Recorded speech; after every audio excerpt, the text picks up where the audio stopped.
At all on Republicans ain't flying well with South Carolina Republican Senator Lindsey Graham. Senator, you've heard that. What do you think of that?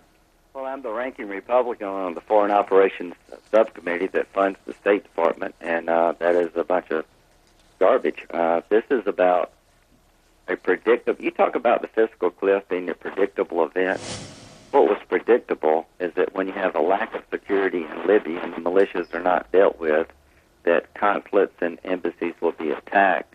And there's three things that we need to get to the bottom of.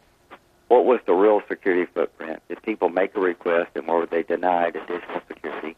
Why did Susan Rice come on national TV a couple of weeks ago and definitively say this was a result of a riot, a copycat of Egypt based on a video?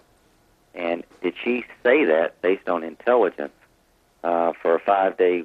She said it 5 days after the attack. So one of two things happened. She misled the American people, ignoring the intelligence, or the intelligence was so bad for 5 days that somebody needs to be fired on the intelligence side.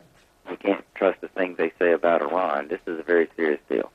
You know, Senator, we do know, at least through another news network, that the ambassador was keeping a diary and was concerned about his safety and security of the compound.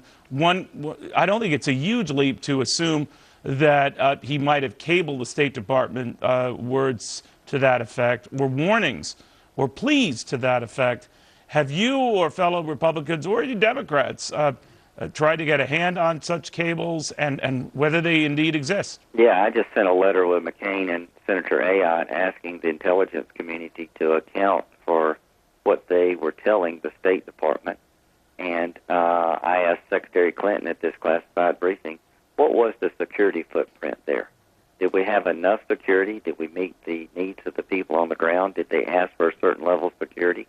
Was that available to them? So that's one question, is how was the security footprint so inadequate? And clearly it was. The second question is, how could the U.S. Ambassador to the United Nations be so wrong 5 days after the attack? And why did she feel so emboldened to go on national TV and definitively say this was a result of a riot, a spontaneous event? Something has to give, and you'll never get to the truth. Trey Gowdy nailed this today.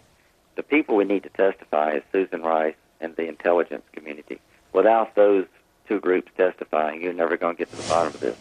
Do you think the president lied? I think the president has just been AWOL in a lot of ways. I don't know if he lied or not, but he should be outraged. You know, they accused Bush of not being curious, intellectually curious, asking hard questions. Where's President Obama? He went to a fundraiser the day after this happened. If I were President of the United States and I found out that my U.S. ambassador to the UN on national television told the American people something so far away from the truth, I'd want to know, why did you say that? What made you say that? And if you had intelligence suggesting that was the case, why was it so wrong so long? Somebody needs to be held accountable here. And I put this on Obama. You know, they spin everything. You know, they've undercut the commanders in Iraq. They left Iraq in a lurch. Libya is a symptom of an overall greater problem. This lack of leadership by the United States has caught up with us in a lot of areas, and it really caught up with us denying reality is what I'm trying to say here. Caught up with us in Libya, and somebody needs to be held accountable. All right. I'm glad you're trying to get to the bottom of it, Senator Graham. Thank you, as always, for taking the time. Well, you know, while this first